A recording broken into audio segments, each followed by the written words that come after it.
Hola, ¿qué tal audiencia? Mi nombre es Artemio Salazar y soy el conductor del tren. Un día más les doy la bienvenida a este su programa, El Maquinista Historias de Terror. Así que prepárense un café, pónganse los audífonos y disfruten este relato.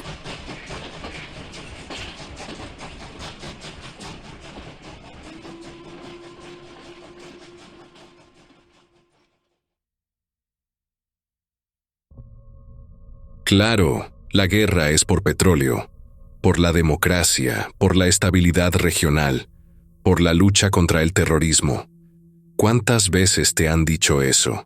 ¿Y cuántas veces te lo has creído? No te juzgo. Hoy en día es difícil creerle a alguien. Nos repiten tanto las mismas frases que uno acaba recitándolas de memoria.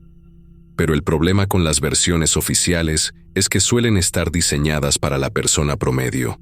Suenan bien, no exigen pensar y, sobre todo, justifican el caos sin explicar nada. Pero la realidad es otra. La guerra no es por petróleo, eso es solo la portada del libro. Lo que hay dentro es mucho más interesante y más jodidamente peligroso. Corría el año 2003. Lugar: frontera entre Irán e Irak. Escenario: una excavación petrolera. Gente con casco y uniforme, buscando lo mismo de siempre, hasta que no lo encontraron. Lo que sacaron de la tierra no fue crudo, fue una anomalía. Una estructura enterrada, perfectamente sellada, fabricada con una aleación que no aparecía en ningún catálogo de materiales conocidos, sin inscripciones visibles, sin símbolos, sin grietas. Solo estaba ahí, como si hubiese sido colocada por una mano invisible siglos, o milenios, atrás.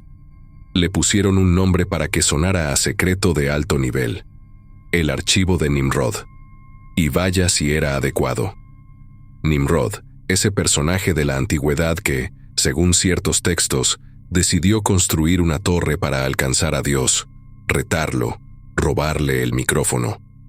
El simbolismo era perfecto, porque esto, aunque no lo sabían con certeza aún, también era una especie de desafío a todo lo que creíamos entender sobre el mundo. En lugar de celebrar un hallazgo arqueológico histórico, Irán hizo lo que todos los gobiernos paranoicos harían: lo militarizó.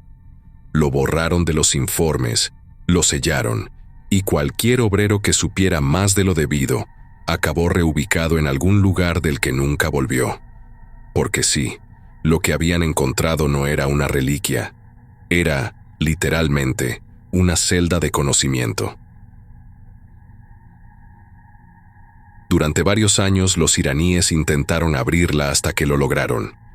El archivo estaba lleno de cápsulas internas, contenedores que guardaban códices con patrones complejísimos.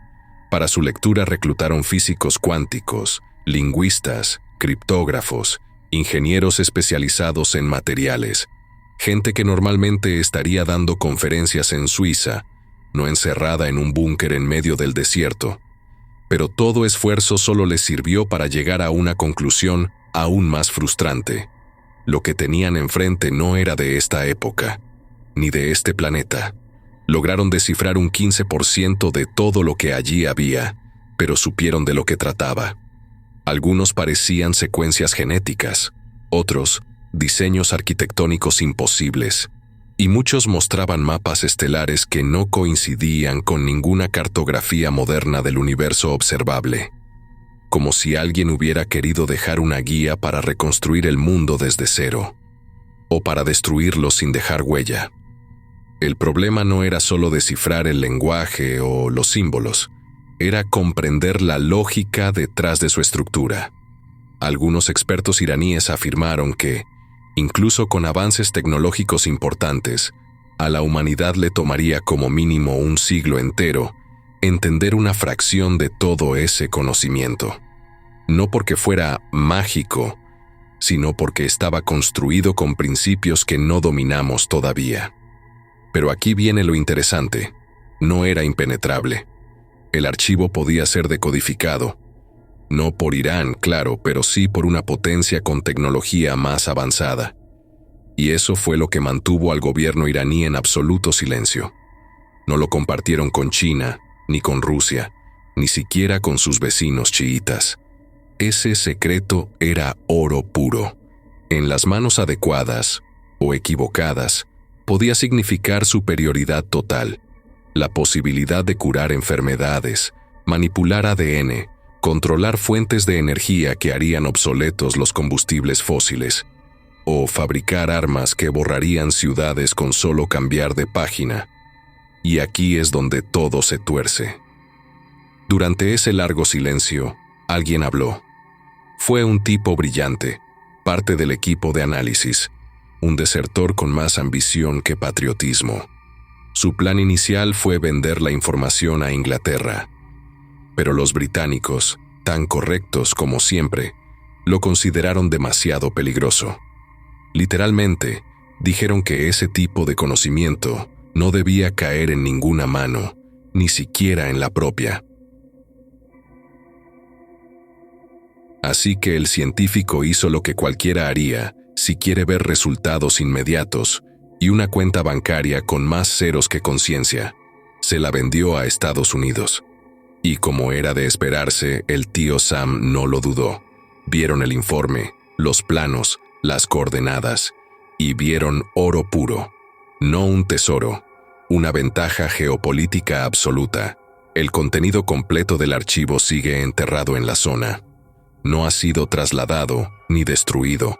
Cuando el desertor iraní llegó con su historia y su carpeta de datos encriptados, la mitad del personal de inteligencia estadounidense pensó que era otro lunático, hasta que no lo fue, porque el tipo no trajo una leyenda urbana ni un chisme de pasillo militar. Trajo coordenadas, firmas de energía captadas por sensores de prospección petrolera, fotografías tomadas con equipos industriales y, sobre todo, fragmentos traducidos de un archivo que nadie debería tener. El Comité de Evaluación Estratégica de Amenazas fue reactivado esa misma semana. Su sede está en una antigua instalación reformada para eventos no convencionales, en Colorado. Y cuando digo no convencionales, me refiero a cosas que hacen que el Área 51 parezca un parque temático. El comité había sido consultado pocas veces desde su fundación en los años 60. Una vez en 1972, tras una operación encubierta que interceptó un objeto semicilíndrico en el Mar Negro que transmitía en frecuencias no humanas, y otra en 1972-1998, cuando una cápsula enterrada en una falla geológica cerca de las Islas Faroe fue recuperada por un barco pesquero y enviada en secreto a Groom Lake. Ambas situaciones habían producido informes crípticos, nunca concluyentes, pero con una advertencia común. Estos eventos compartían patrones estructurales imposibles de atribuir a ingeniería humana conocida. La información del desertor iraní fue cotejada en cuestión de horas con esos dos casos. La estructura descrita en la frontera entre Irán e Irak coincidía en proporciones con el objeto del Mar Negro. La forma en que la información estaba almacenada dentro del archivo de Nimrod, bloques de datos encapsulados en códigos que no respondían a ninguna sintaxis lingüística conocida, mostraba similitudes con el material de las Islas Feroe. Era como si cada uno de estos hallazgos fuera una pieza dispersa de una tecnología olvidada, o, más bien, una tecnología jamás perteneciente a este planeta. El comité no tardó en emitir una conclusión unánime. Lo que Irán había encontrado no era un artefacto aislado. Era una parte faltante de una red mayor, de una arquitectura distribuida que quizás alguna vez estuvo operativa en la Tierra. No era simplemente tecnología avanzada. Era tecnología instructiva, diseñada para ser comprendida por civilizaciones en proceso de maduración. Como si alguien, algo, hubiera dejado instrucciones para la siguiente especie capaz de leerlas. Y esa especie, lamentablemente, éramos nosotros. En pocas horas Estados Unidos elevó el nivel de amenaza. No por miedo a Irán como potencia militar, sino por temor a que fueran los primeros en descifrar lo que había en ese archivo. Y ahí entra Israel, el títere favorito de los hijos del tío Sam. Israel no necesitaba saber todo, solo necesitaba obedecer. Desde hace décadas, su papel ha sido el de catalizador en Oriente Medio. Lo que no puede hacer Estados Unidos sin mancharse las manos, lo hace Israel con el aval implícito del Pentágono.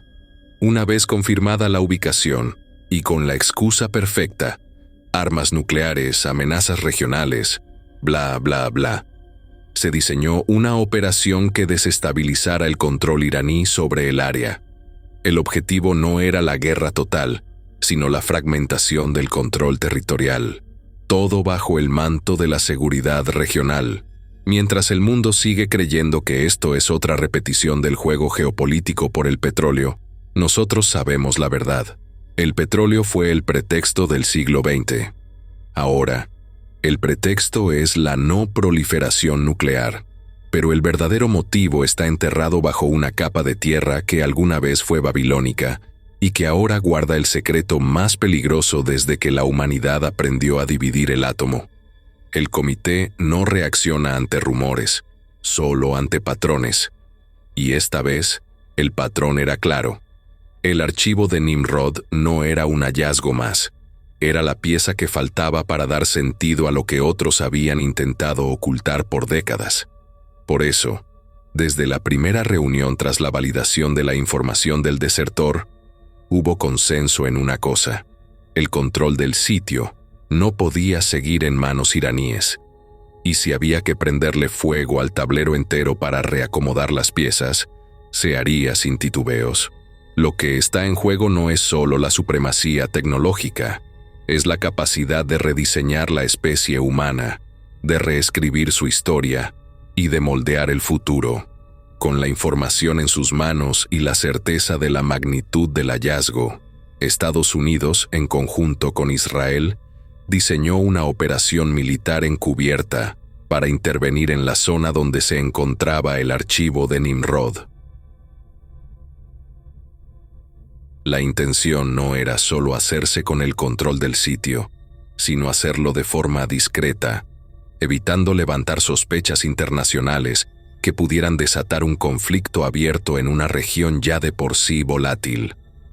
El nombre clave elegido para esta operación fue Lerna, una referencia a la hidra de Lerna de la mitología griega, cuya capacidad de regenerarse ante cualquier ataque y la amenaza múltiple que representaba simbolizaban perfectamente el peligro y la complejidad de la misión.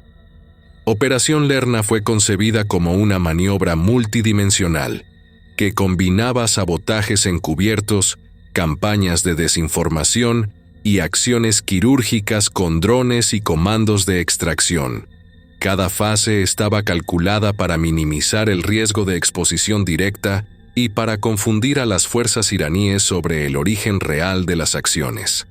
La estrategia buscaba que cualquier movimiento sospechoso se atribuyera a grupos insurgentes locales o a errores de logística, y no a un ataque coordinado por dos de las potencias más poderosas del mundo.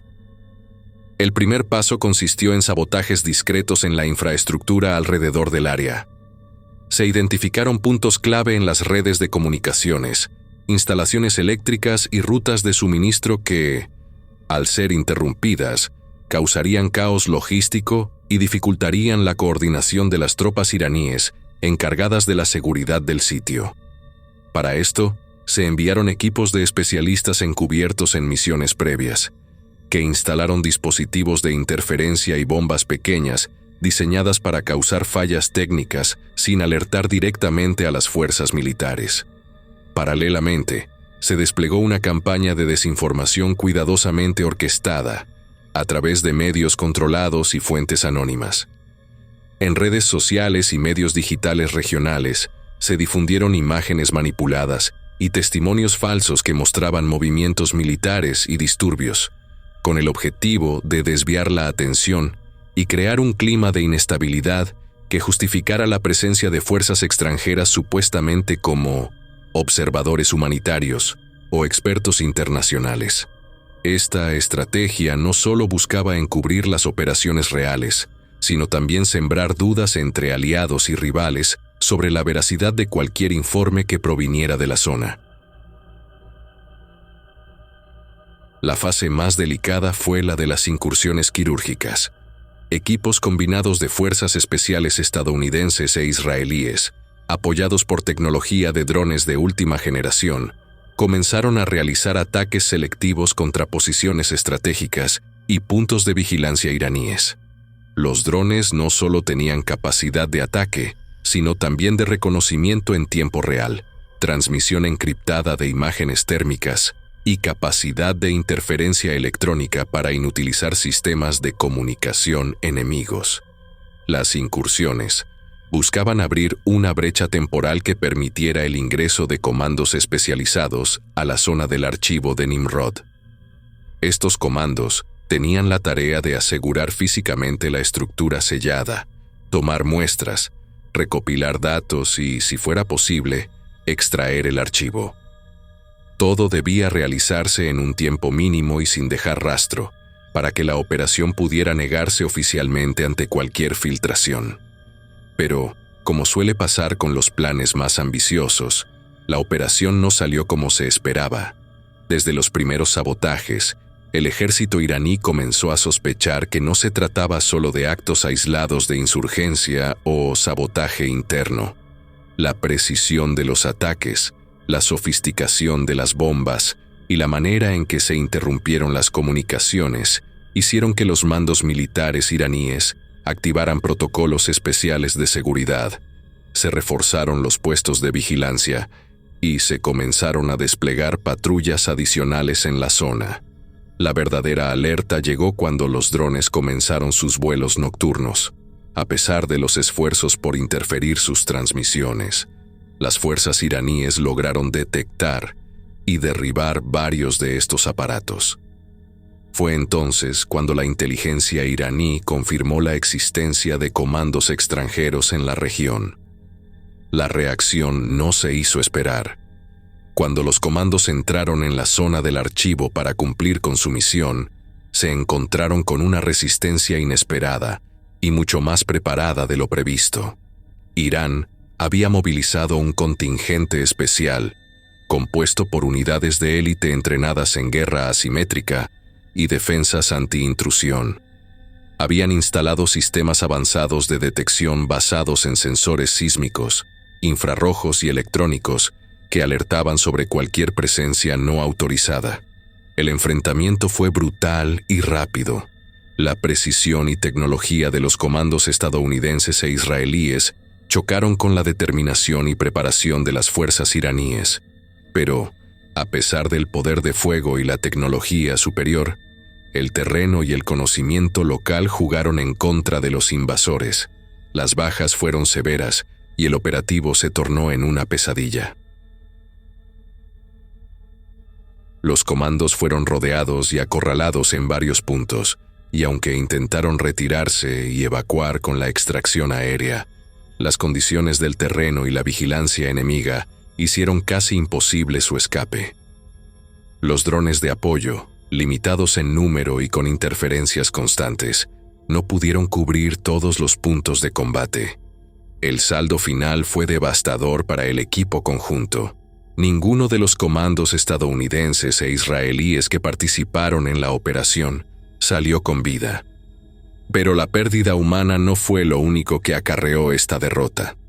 El fracaso de la Operación Lerna y la muerte del equipo de élite desataron una cadena de consecuencias que avivaron aún más el conflicto entre las potencias involucradas. El gobierno iraní, al capturar evidencias de la operación, armamento, comunicaciones interceptadas y testimonios de combatientes, elevó la acusación de agresión directa por parte de Estados Unidos e Israel. Esto provocó una escalada diplomática sin precedentes y tensiones abiertas en foros internacionales. Además, la resistencia iraní y su capacidad para repeler una operación de tal magnitud se interpretó como un mensaje claro a sus rivales. El archivo de Nimrod no sería entregado ni abandonado sin una lucha encarnizada. Obviamente, no hablaron directamente del archivo. Desde entonces, la zona se convirtió en un punto focal de espionaje, operaciones encubiertas y enfrentamientos indirectos. La comunidad internacional, al tanto solo a medias, y con versiones oficiales contradictorias, evitó pronunciarse con claridad, mientras que en los corredores del poder global se tejían alianzas y traiciones en torno a ese fragmento enterrado de historia y tecnología. Pero la Operación Lerna dejó una lección crítica para quienes buscaban controlar el archivo. Subestimar el alcance y la voluntad del adversario podía costar caro, y este tipo de conflictos no se resolverían con una sola incursión. El poder que encerraba el archivo de Nimrod era demasiado grande como para dejarlo en manos de un solo actor, y la disputa por su control se transformó en un juego peligroso de estrategia, secretos y violencia soterrada. Después de meses de tensiones crecientes, amenazas veladas y movimientos de tropas que parecían sacados de un tablero de ajedrez global, Israel decidió dar el paso que todos esperaban pero que nadie quería admitir. Con el pretexto oficial de desmilitarizar las supuestas bases nucleares iraníes, un argumento que repitieron una y otra vez en discursos públicos y comunicados oficiales, lanzó un ataque directo sobre las instalaciones militares de Irán. Pero, claro, cabe preguntarse, Estados Unidos no tiene bases nucleares. ¿Acaso nadie le diría algo? La respuesta a esa pregunta es la misma que en tantos otros casos de la historia reciente. El poder y la influencia deciden quién tiene derecho a hacer lo que sea y quién debe callar y acatar. El ataque israelí, planeado en detalle y ejecutado con precisión quirúrgica, fue solo la punta del iceberg. Más que una operación militar, fue un mensaje claro de que la paciencia se había agotado y que el control del archivo de Nimrod no sería negociable ni simbólico. Israel, con el aval tácito de Estados Unidos, había decidido que la escalada era inevitable y que valía la pena correr el riesgo de un conflicto abierto para evitar que Irán consolidara un poder que, según ellos, podría cambiar el equilibrio estratégico de la región y quizás del mundo entero. Los bombardeos sobre las bases no solo destruyeron infraestructura física, también arrasaron con cualquier posibilidad de negociación pacífica que aún pudiera quedar. El gobierno iraní, furioso y humillado, respondió con una movilización masiva de sus fuerzas armadas, desplegando misiles balísticos hacia objetivos estratégicos en la región y denunciando abiertamente a Israel y a Estados Unidos como agresores imperialistas. En el plano diplomático, la reacción fue un desfile de condenas, llamados a la calma y propuestas de diálogo que nadie tomó en serio. Las potencias europeas, atrapadas entre la necesidad de mantener la estabilidad y la presión de sus aliados, intentaron mediar sin éxito. Rusia y China, por su parte, aprovecharon para criticar la política agresiva de Occidente y reforzar sus propias alianzas en Oriente Medio, complicando aún más el panorama. El peligro de una guerra total se ha vuelto inminente, y en las calles de las capitales mundiales se siente la tensión de saber que la próxima chispa podría encender un fuego que arrasaría con décadas de relativa estabilidad. Pero la narrativa mediática siguió siendo la misma que en todos los conflictos anteriores. Los norteamericanos son los buenos, los defensores de la libertad y la democracia. Oriente Medio, los malos, los enemigos que buscan desestabilizar el orden global. Un guión repetido hasta el cansancio, sin importar la realidad compleja y multifacética detrás de las imágenes y las palabras. Y mientras todo esto sucede, tú, que lees estas líneas, seguirás escuchando en las noticias la misma letanía monótona y predecible. Los buenos contra los malos, la defensa de la libertad contra la amenaza terrorista, la lucha por la paz que siempre termina en guerra. Pero la verdadera historia es mucho más compleja, mucho más oscura y mucho más peligrosa, porque la guerra que se aproxima no es solo por territorios ni ideologías, es por un legado antiguo, por un poder olvidado y por un control que puede cambiar el destino de toda la humanidad. Y eso, querido lector, es lo que los grandes medios nunca te dirán.